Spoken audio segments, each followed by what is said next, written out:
siapkan hati kami bawa hati kami Tuhan untuk memberikan persembahan yang terbaik dari apa yang ada pada kami untuk meninggikan Engkau Raja Yesus di tengah-tengah kami. Biar kiranya Engkau dimuliakan, Engkau ditinggikan di dalam nama Tuhan Yesus Kristus. Haleluya. Amin. Haleluya. Mari kita nyanyi bagi Dia.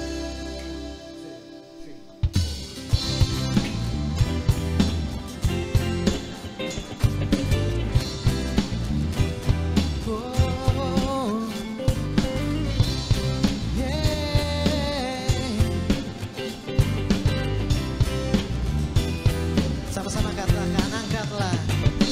Angkatlah suaramu, puji dan serukan nama Yesus. Tanggalkan bebanmu, tak perlu kau khawatir, sebab Dia sanggup. Gerakan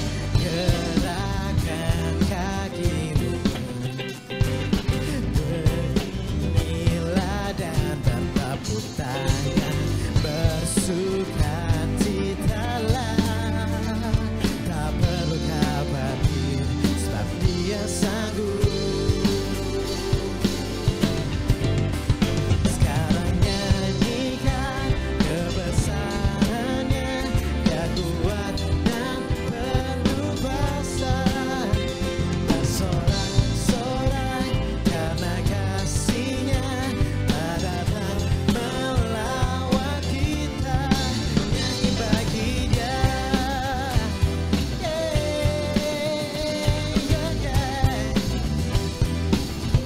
Sekali lagi dari awal katakan, angkatlah suaramu, menarilah dan bertepuk sukacitalah, tak perlu kau khawatir, sebab Dia sanggup. Gerakan kaki, oh yeah, menarilah dan bertepuk tangan, bersukacitalah, amin, tak perlu kau khawatir, sebab Dia sanggup. Sekarang nyanyikan kebesarannya, yang kuat dan penuh kuasa, amin. Bersorak-sorai karena kasih-Nya, tak melawan kita. Sekarang nyanyikan, amin. Dia kuat, penuh kuasa, bersorak-sorai karena kasih-Nya, datang melawan kita. Nyanyi bagi Dia.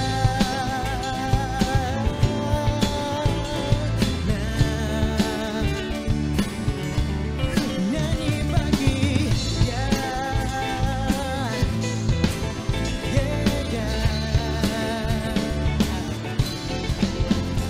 Sekarang nyanyikan kebesarannya, kuat dan penuh kuasa. Bersorak-sorai karena kasih-Nya, tak datang melawan kita. Nyanyi bagi Dia. Sekarang nyanyikan kebesarannya, Dia kuat, amin, Dia berkuasa. Oh, kami sorak-sorai bagi kemuliaan-Mu Tuhan. Sekali lagi katakan, oh sekarang nyanyikan kebesarannya,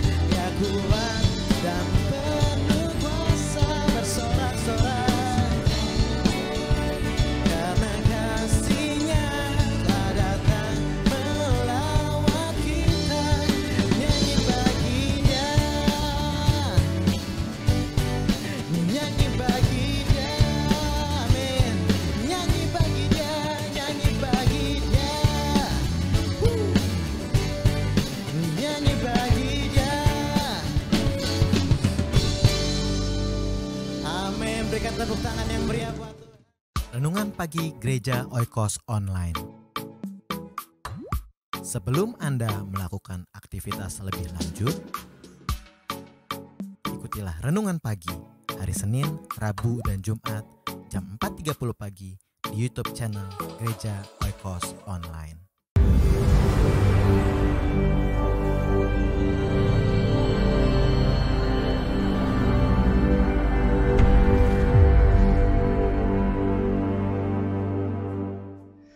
Shalom, selamat berjumpa kembali dalam kasih Tuhan Yesus Kristus dan selamat menikmati hadirat Tuhan dan selamat menikmati firman Tuhan dalam mimbar Gereja Oikos Online. Apa kabarnya saudara-saudara? Saya berharap saudara-saudara tetap sehat, tetap kuat. Mari kita mendengarkan firman Tuhan yang diambil di dalam Matius pasal 15 ayat 32 sampai 39. Matius 15 ayat 32 sampai 39. Lalu Yesus memanggil murid-muridnya dan berkata, "Hatiku tergerak oleh belas kasihan kepada orang banyak itu. Sudah 3 hari mereka mengikuti aku, dan mereka tidak mempunyai makanan. Aku tidak mau menyuruh mereka pulang dengan lapar, nanti mereka pingsan di jalan." Kata murid-muridnya kepadanya, "Bagaimanakah di tempat sunyi ini kita mendapatkan roti untuk mengenyangkan orang banyak yang begitu besar jumlahnya?" Kata Yesus kepada mereka, "Berapa roti ada padamu?" 7, jawab mereka. "Dan ada lagi beberapa ikan kecil." Lalu Yesus menyuruh orang banyak itu duduk di tanah. Sesudah itu ia mengambil ke-7 roti dan ikan-ikan itu, mengucap syukur, memecah-mecahkannya dan memberikannya kepada murid-muridnya. Lalu murid-muridnya memberikannya pula kepada orang banyak. Dan mereka semuanya makan sampai kenyang. Kemudian orang-orang mengumpulkan potongan-potongan roti yang sisa, 7 bakul penuh. Yang ikut makan ialah 4.000 laki-laki, tidak termasuk perempuan dan anak-anak. Lalu Yesus menyuruh orang banyak itu pulang, lalu ia naik perahu dan bertolak ke daerah Magadan. Amin. Tuhan Yesus memberkati pembacaan firman. Nah, kalau saudara lihat kisah ini mirip dengan kisah sebelumnya di dalam kitab Matius sebelumnya, atau di dalam kitab Markus pasal 6. Itu kisahnya pada waktu di dalam Markus pasal 6 itu berbicara tentang Tuhan Yesus memberi makan 5.000 orang. Apakah ini satu kisah yang sama? Tidak sama. Yang satu adalah Tuhan Yesus memberi makan 5.000 orang, yang ini adalah Yesus memberi makan 4.000 orang. Dan kita lihat juga jumlah sisanya itu berbeda. Yang waktu Tuhan Yesus memberi makan 5.000 orang, sisa yang tersedia adalah 12 bakul. Sedangkan yang 4.000 orang ini sisanya 7 bakul. Caranya Tuhan Yesus perform miracle pun itu nggak sama bahannya. Yang 5.000 orang tersebut 5 roti dan 2 ikan. Yang ini 7 roti dan beberapa ikan kecil. Jadi 2 peristiwa yang berbeda. Tetapi kenapa kok bisa terjadi 2 kali, atau dengan kata lain kenapa Matius memasukkannya dan juga Markus memasukkannya kisah ini, sedangkan Yohanes dan Lukas mereka tidak memasukkan kisah Tuhan Yesus memberi makan 4.000 orang ini. Saya melihat bahwa pada waktu Yesus memberi makan 5.000 orang itu daerahnya berbeda.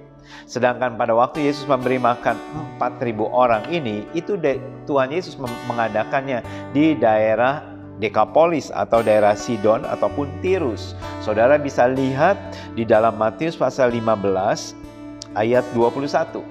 Lalu Yesus pergi dari situ dan menyingkir ke daerah Tirus dan Sidon atau daerah Dekapolis. Tirus dan Sidon, kebanyakan orang-orang yang ada di sana itu bukan orang Yahudi.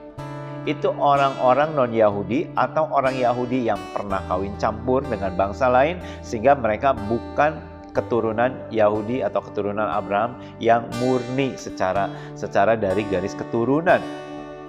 Nah, di sini kita lihat bahwa Yesus is for all nation.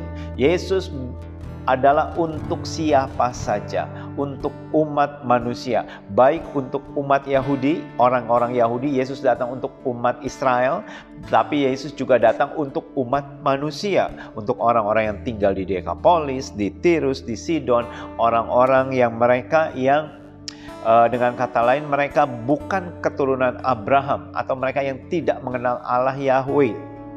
Dan kalau saudara perhatikan juga kisah di sebelumnya, sebelum peristiwa ini, ada seorang perempuan Kanaan. Dia datang kepada Yesus dan meminta Yesus untuk menyembuhkannya. Menarik sekali, Tuhan Yesus berkata demikian. Tidak patut memberikan roti kepada anjing. Ya. Tuhan Yesus menceritakan atau mengungkapkan cerita perumpamaan tentang roti tersebut. Perempuan tersebut, orang Kanaan, tidak berhak untuk mendapatkan potongan roti. Tetapi dia berkata, tetapi saya bisa mendapatkan remah-remahnya. Dan remah-remahnya sudah cukup bagi dia untuk menyembuhkan anaknya yang sedang kerasukan setan. Perempuan Kanaan ini, orang yang tidak percaya kepada Allah Yahweh atau keturunan non-Yahudi, keturunan non-Israel. Dia diselamatkan atau anaknya disembuhkan atau menerima lawatan daripada Tuhan. Jadi maksud dari tujuan Tuhan menuliskan kisah peristiwa memberi makan 4.000 orang ini adalah bahwa Yesus untuk siapa saja. Yesus untuk bangsa Israel, Yesus juga untuk bangsa kafir. Kita secara garis keturunan, kita bukan orang Israel. Kita bukan keturunan orang Israel. Saya kalau dilihat dari suku keturunan, saya Chinese, saya lahir di Indonesia dan saya warga negara Indonesia dan sekarang tinggal di Singapura. Dengan kata lain, kalau dilihat dari garis keturunan, kita ini bukan termasuk keturunan Abraham. Tetapi Yesus ada bagi kita. Yesus ada untuk keturunan Abraham dan Yesus juga ada untuk keturunan non-Abraham, termasuk kita di dalamnya. Dan Yesus mau perform miracles. Yesus mau mengadakan mujizat juga untuk orang-orang keturunan untuk orang-orang yang bukan keturunan Abraham. Mereka mendapatkan porsi yang sama. Mereka mendapatkan mujizat yang sama. Mereka mendapatkan perhatian yang sama dari Tuhan Yesus. Kalau saudara lihat kronologisnya mirip sekali ya. Artinya bagaimana Yesus menanyakan tentang berapa roti yang ada pada kamu. Dan terus reaksi daripada murid-muridnya itu juga sama sekali. Mirip-mirip ceritanya bersama. Nah, kita akan lihat satu persatu ya. Yang pertama saya ingin bagikan bahwa Yesus itu memiliki compassion, Yesus itu memiliki belas kasihan. Dan di sini saudara lihat jarang-jarang Yesus menceritakan isi hatinya. Jarang-jarang Yesus curhat, jarang-jarang Yesus menceritakan apa yang ada di dalam isi hatinya. Tetapi pada waktu Yesus melihat kumpulan orang banyak, dan begitu mereka antusias, mereka mendengarkan firman Tuhan. Bahkan dikatakan selama 3 hari mereka terus mengikuti aku. Dan Yesus berkata, hatiku tergerak oleh belas kasihan. Bayangkan, luar biasa. Yesus berkata, hatiku tergerak oleh belas kasihan kepada orang banyak itu. Sudah 3 hari mereka mengikuti aku dan mereka tidak mempunyai makanan. Luar biasa sekali. Yesus Allah yang penuh compassion. Yesus Allah yang penuh belas kasihan. Orang banyak tersebut mereka tidak meminta untuk Tuhan Yesus memberi makan mereka. Tidak. Tapi Allah mengetahui. Yesus mengetahui. Bahkan Yesus mengetahui mereka tidak mempunyai makanan. Dan hatiku tergerak oleh belas kasihan mereka. Apa yang menyebabkan hati Yesus bisa tergerak oleh belas kasihan? Apakah orang ini mereka melakukan sesuatu sehingga menarik belas kasihannya Yesus, sehingga menarik attentionnya Yesus? Apakah orang banyak ini mereka menyanyi, memuji Tuhan, atau melayani, atau melakukan apa saja demi pekerjaan Tuhan sehingga membuat Allah tertarik dan membuat Allah datang dengan belas kasihannya kepada orang banyak tersebut? Tidak. Saudara lihat, mereka tidak melakukan apa-apa bagi Tuhan, tetapi mereka hanya duduk, mendengarkan dengan antusias, dan mereka dengan sungguh-sungguh itu sudah menarik belas kasihan Tuhan. Jadi jangan kita berpikir bahwa untuk menarik belas kasihan Tuhan, I have to do something for God. Saya harus melakukan sesuatu bagi Tuhan, mungkin berpuasa, mungkin menginjili dengan sungguh-sungguh, atau melakukan pekerjaan Tuhan habis-habisan sampai bercucuran keringat, sampai berdarah-darah, supaya Yesus melihat dan Yesus tergerak belas kasihannya dan memberkati aku, sehingga bisa memikat hati Yesus dengan segala sesuatu yang kita perbuat. Tapi dalam ayat ini mereka tidak melakukan apapun juga untuk menarik atau memikat Yesus. Yesus terpikat dengan ketaatan. Yesus terpikat dengan antusias umatnya. Yesus terpikat pada saat umatnya datang dengan lapar dan haus dan mendekati Yesus dan mendengarkan firman Tuhan dengan sungguh-sungguh, mengikuti ibadah dengan sungguh-sungguh. Pada hari ini, pada saat ini, waktu saudara mendengarkan firman Tuhan, pada waktu saudara mengikuti ibadah secara online ini, dan saudara mengikutinya dengan sungguh-sungguh, hati Yesus tergerak dengan belas kasihan. Hati Yesus terpikat oleh antusias saudara pada saat saudara mendengarkan firman Tuhan. Hati Yesus terpikat, tergerak pada saat saudara sungguh-sungguh datang beribadah kepada Tuhan tanpa diminta, tanpa saudara menceritakan kebutuhanmu. Dia tahu mereka tidak punya makanan. Ini statement Yesus sendiri yang ngomong. Tidak ada orang dari kumpulan dari orang banyak itu memberitahu bahwa basket kami atau tas kami, bekal kami sudah habis. Tidak ada. Yesus yang berkata, mereka tidak mempunyai makanan. Dan Yesus tahu, sudah 3 hari mereka mengikuti aku. Allah tahu. Allah tahu apa yang ada di dalam hidupmu. Allah tahu apa yang ada di dalam hati saudara. Dan Allah tahu setiap kebutuhan kita. Firman-Nya berkata, carilah dahulu kerajaan Allah, maka semuanya itu akan ditambahkan kepadamu. Kalau saudara ingin memikat hati Yesus, pikatlah dengan imanmu, pikatlah dengan antusiasmu, pikatlah dengan kegairahanmu dalam beribadah, kesungguhan hatimu dalam mendengarkan firman Tuhan, kesungguhan hatimu dalam mengikuti ibadah, maka hati Yesus akan terpikat. Dan hatinya tergerak dengan belas kasihan. Dan waktu Yesus terpikat dengan belas kasihan, dia tidak hanya terpikat begitu saja dengan belas kasihan, lantas kemudian dia diam. Tidak, dia melakukan sesuatu. Itu luar biasanya Allah kita. Setelah Yesus berkata, hatiku tergerak oleh belas kasihan, aku tidak mau menyuruh mereka pulang dengan lapar. Nanti mereka pingsan di tengah jalan. Ini inisiatif dari Yesus sendiri. Allah kita tuh Allah yang penuh dengan inisiatif. Allah kita itu Allah yang selalu memberikan kejutan. Orang banyak ini tidak tahu, mungkin dari beberapa mereka pernah mendengar bagaimana Yesus memberi makan 5.000 orang dengan cara yang luar biasa. Atau mungkin juga mereka belum mendengar berita tersebut.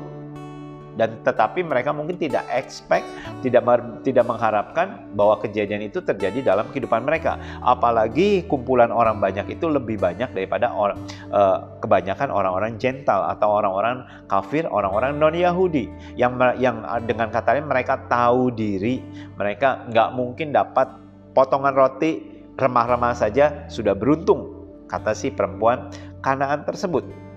Nah, di sini kita lihat bahwa Yesus memberikan satu kejutan, aku akan memberi mereka makan. Ini luar biasa sekali. Berapa banyak di antara saudara yang mengalami kejutan dari Tuhan? Allah kita sering memberikan kejutan. Tiba-tiba saudara mendapatkan WhatsApp. Ada orang yang mentransfer saudara sejumlah uang. Dan saudara surprise. Wow. Tiba-tiba ada orang yang memberi makanan saudara, order GrabFood dan terus memberkati saudara. Atau tiba-tiba saudara dapat surat PR saudara yang tinggal di Singapura atau di luar negeri di approve Padahal saudara sudah tidak berharap atau saudara tidak memikirkan bahwa secepat itu dijawab. Bisa banyak sekali kejutan-kejutan yang Tuhan berikan. Tiba-tiba ada berita saudara diterima pekerjaan dari yang saudara sangat harapkan. Allah kita, Allah yang suka memberikan kejutan yang indah untuk membuat anak-anak surprise, membuat anak-anak sukacita. Dan terus kembali kita lanjutkan. Ayat 33. Kata murid-muridnya kepadanya, bagaimana di tempat sunyi ini kita mendapat roti untuk mengenyangkan orang banyak yang begitu besar jumlahnya. Murid-muridnya ini kok nggak ingat ya? Beberapa waktu yang lalu mereka mengalami kejadian yang sama. Kumpulan orang banyak, lebih banyak dari ini. 5.000 orang banyak. Dan terus Tuhan Yesus mengatakan kepada mereka, kamu harus memberi mereka makan. Dan terus mereka tidak ada makanan. Dan Tuhan Yesus tanya, berapa roti yang ada padamu? Ada 5 roti dan 2 ikan. Sebelumnya mereka berbantah-bantah. Roti seharga 200 dinar pun tidak cukup untuk memberi makan orang banyak ini. Tempat ini sunyi. Dari mana kamu mau memberi mereka, kita membeli makanan? Sama, mereka mengatakan mirip kalimat yang sama. Bagaimana di tempat sunyi ini kita mendapat roti untuk mengenyangkan orang banyak yang begitu besar jumlahnya? Murid-muridnya lupa. Mereka tidak ingat bahwa Yesus yang sama, dia dapat melakukan mujizat di tempat ini. Di tempat sana atau di tanah Israel yang kumpulan orang-orang Israel, kumpulan umat-umat Tuhan, ya Yesus dapat melakukan mujizat. Mungkin karena umat Allah. Tetapi di sini kumpulan orang banyak yang mungkin lebih banyak orang non-believernya, lebih banyak orang kafirnya, lebih banyak orang non-Israelnya, bukan umat Tuhan. Apakah kuasa Yesus terbatas? Kenapa mereka tidak ingat peristiwa Yesus dapat melakukan mujizat 5 roti 2 ikan dan memberi makan 5.000 orang? Dan di sini ada sekian banyak orang mirip kejadiannya. Apakah dia sanggup melakukannya ataukah tidak? Mungkin mereka ragu-ragu. Atau mungkin juga mereka tidak ingat.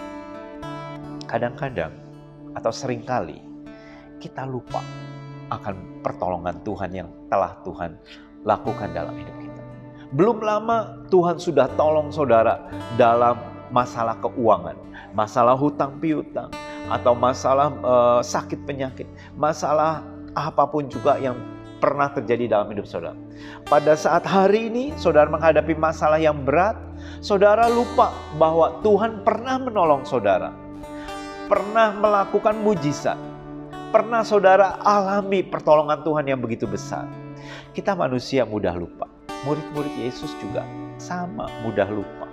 Padahal mereka mengikut Yesus setiap hari, tapi mereka bisa lupa. Dan mereka menyaksikan bagaimana kita bisa memberi makan di tempat yang begini sunyi. Bagi mereka, kalau ada pabrik roti, kalau ada warteg, kalau ada toko roti, itu problem solve. Artinya masalah akan terselesaikan. Ini nggak ada apa-apa, sunyi sama sekali. Nggak mungkin bisa melakukan miracles. Nggak mungkin bisa terpenuhi apa yang Yesus ingin penuhi. Mereka membatasi. Ini tempat sunyi, sorry, kamu nggak akan bisa dapat apa-apa. Ini lagi COVID, sorry ya, nggak akan bisa melakukan apapun juga.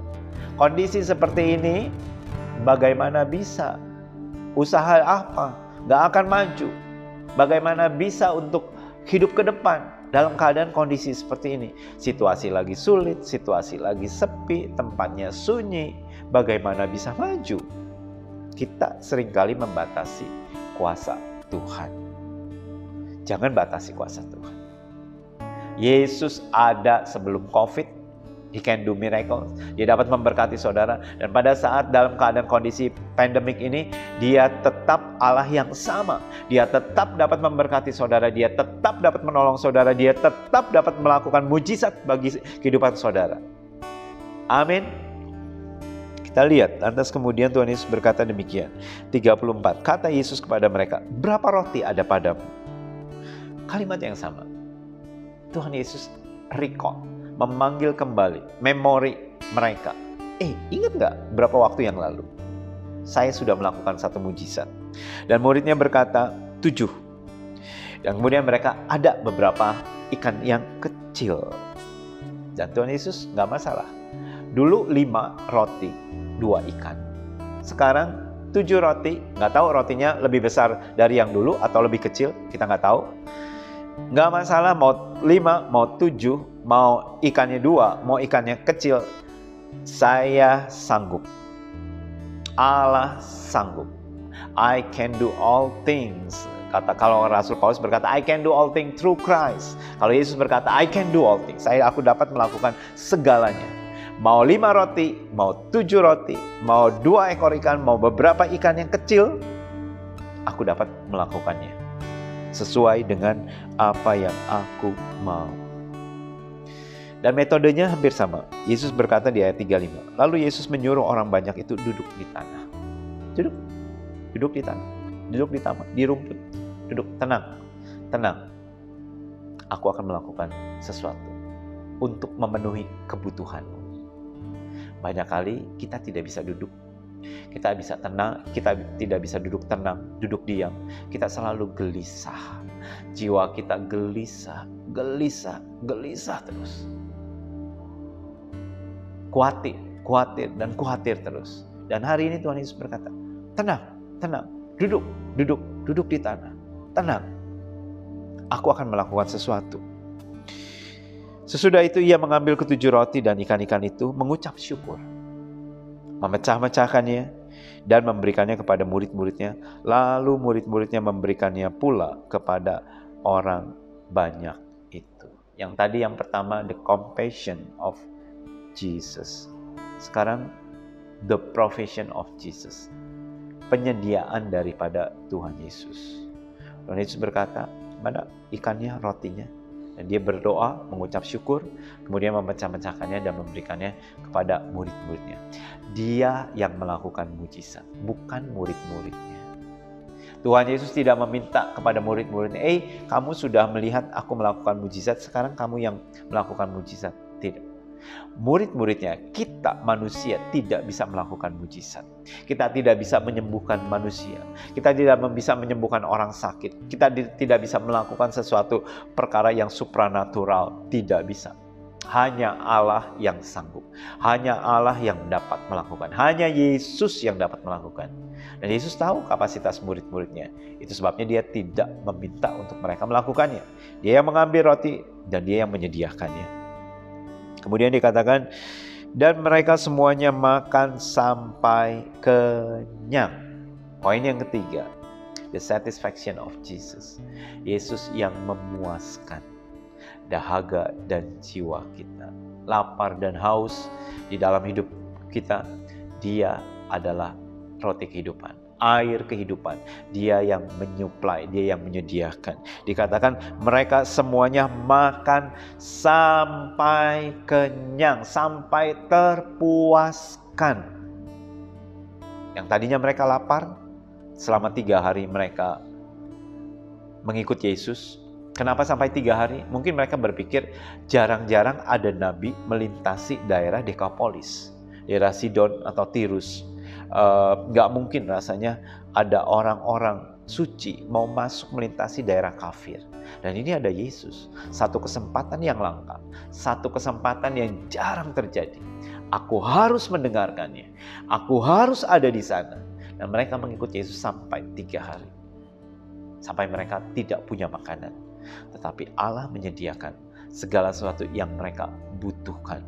Karena Allah melihat isi hati mereka. Hati Yesus tergerak oleh belas kasihannya pada saat melihat orang-orang banyak ini mengikut dia dengan sungguh-sungguh. Dan terus kemudian dikatakan mereka makan sampai kenyang. Lebih dari yang diharapkan. Bahkan dikatakan saat mereka mengumpulkan potongan tersebut, mereka mendapatkan 7 bakul penuh. Luar biasa. Yang makan saat itu adalah 4.000 laki-laki, tidak termasuk perempuan dan juga anak-anak. Begitu banyak. Mungkin lebih dari 6.000 orang yang berkumpul di sana. Tapi Tuhan Bagi Tuhan, Tuhan tidak dibatasi dengan jumlah. Oh, kalau 100 orang saya sanggup. Maaf ya, kalau 4.000 orang saya nggak bisa. Mujizat saya terbatas. Allah kita tidak terbatas. Mau 1.000 orang, 2.000, 3.000, 5.000, 10.000, Dia sanggup. Apa yang menjadi kebutuhan saudara hari ini? Dia sanggup. Yesus sanggup. Di masa lalu, Yesus pernah menolong saudara. Hari ini, kuasanya tetap sama. Dia Allah yang tidak pernah berubah. Kemarin, hari ini, sampai selama-lamanya. Kalau di masa lalu dia sanggup menolong saudara dengan melakukan mujizatnya, pertolongannya. Hari ini dia sanggup melakukan hal yang sama untuk saudara dan saya. Bagaimana bisa kita memikat hati Yesus sampai Yesus tergerak belas kasihannya kepada kita pada waktu kita sungguh-sungguh mengikut Yesus. Tidak ada hal lain yang membuat hati Yesus tergerak. Pada waktu Maria dan Marta menerima Yesus dalam rumah mereka, Maria duduk di bawah kaki Tuhan. Marta sibuk sana kemari, dia masak, dia mungkin ngegoreng, numis, menyiapkan makanan buat Yesus. Akhirnya karena dia capek, si Maria gak bantuin dia. Akhirnya dia komplain, marah-marah sama Tuhan. Dia yang sibuk, dia yang marah-marah. Karena dia lihat Maria duduk saja di bawah kaki Tuhan. Dan Yesus berkata, Marta, engkau menyusahkan hatimu, menyusahkan dirimu sendiri. Ambil seperti Maria, dia duduk di bawah kakiku. Dengan kata lain, bukannya Tuhan Yesus tidak mengkritik Marta bahwa makanan itu nggak perlu, bukan. Tapi kalau dibandingkan dengan Maria yang memanfaatkan atau Maria yang melihat bahwa ini adalah satu kesempatan untuk dia bisa duduk diam mendengarkan Tuhan, Marta tidak mengambil kesempatan itu. Marta tidak melihat itu. Bagi Marta, melayani artinya mengasihi Tuhan adalah dalam bentuk dia memasak, dia menyediakan untuk hidangan siang. Tetapi bagi Maria, jarang-jarang Yesus datang ke rumah saya. Hari ini Yesus datang, ayo saya siapkan diri saya untuk duduk dan mendengarkan.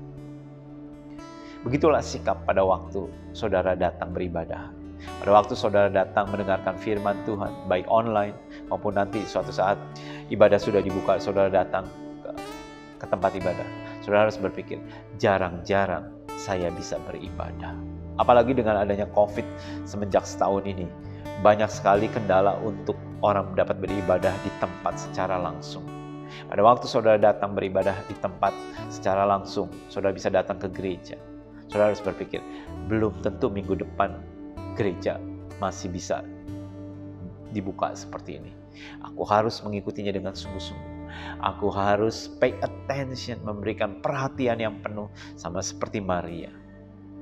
Amin. Tuhan Yesus memberkati saudara sekalian. Mari kita satu dalam doa. Tuhan Yesus, kami melihat betapa Allah kami adalah Allah yang menyediakan. Allah yang kuasanya tidak pernah berubah dahulu, sekarang, sampai selama-lamanya. Hari ini kami berdoa, Tuhan, kondisi apapun juga umat-Mu saat ini. Mungkin mereka sedang mengalami bencana, mungkin mereka sedang mengalami sakit penyakit, mungkin mereka sedang mengalami pergumulan yang berat di dalam hidup mereka. Tuhan, Engkau tidak pernah berubah. Berapa waktu yang lalu Engkau pernah menolong kami. Dan kami percaya hari ini Engkau sanggup menolong. Dan Engkau sanggup mengadakannya. Dan Engkau mau mengadakannya, Tuhan.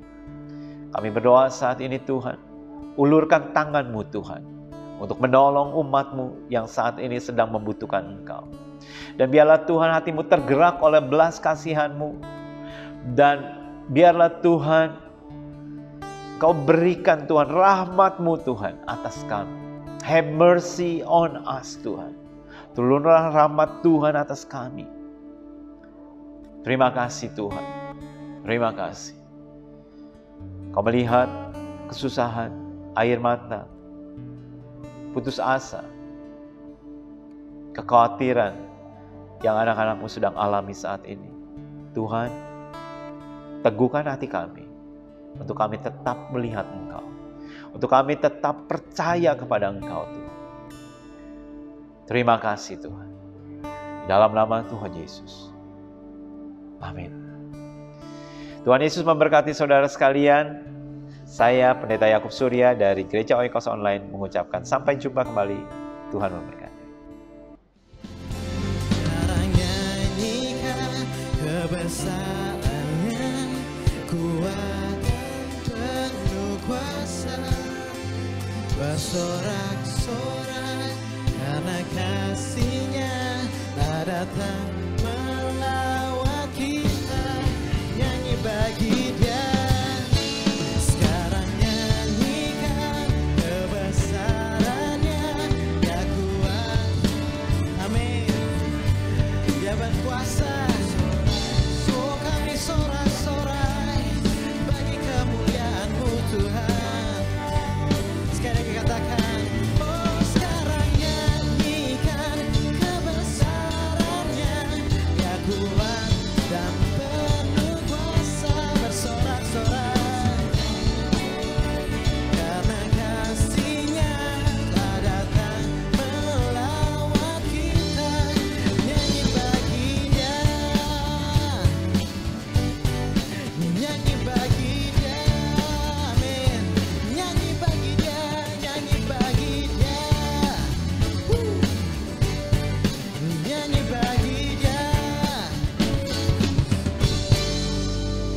amin. Berikan tepuk tangan yang meriah buat Tuhan.